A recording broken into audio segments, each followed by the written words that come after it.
According to the federal government, this footage you're seeing now might be illegal and subject the filmmakers to jail time and fines. I'm Connor Burkesmith. I am Alex Rienzie. I am a photographer and filmmaker. I'm a Jackson Hole resident and filmmaker. I run my own studio. I work mostly in the world of action sports adventure. Connor and Alex frequently shoot video in national parks. My good buddy, Michelino Sinceri, ever since I've known him, he's been wanting to go for the Grand Teton speed record.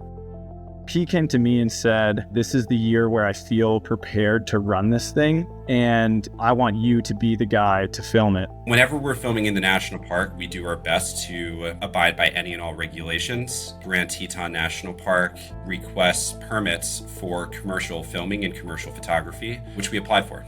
I'm just doing this for fun, knowing that maybe on the back end we can sell it. There's a very good chance that we won't. With permitting, it's fairly arbitrary, fairly gray, a bit of a black box. You don't know what you're going to get. We were denied. We were told that the 30 days was insufficient, that the park would actually need 60 days to review the permits. It's a huge headache as a photographer who moves very fast and light. And for context, there's a very narrow window to go for a speed record on Grand Teton because of ice and snow. The National Park Service's permit scheme was designed with Hollywood movies in mind to prevent large Hollywood studios from taking over the parks, and that makes sense. But the current regulations weren't designed for a world in which everyone has a film studio in their pocket.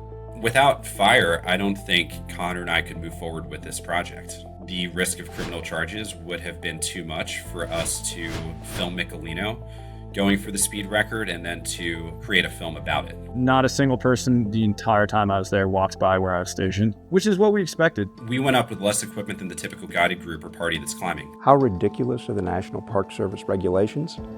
You could have 3 people standing next to each other filming the exact same landmark using the exact same equipment: a reporter, a tourist, and a documentarian. And yet only the documentarian would be required to pay up. The First Amendment doesn't allow that. If you have a right to be in a public place, you have a right to film there, and the government can't tax you for the privilege.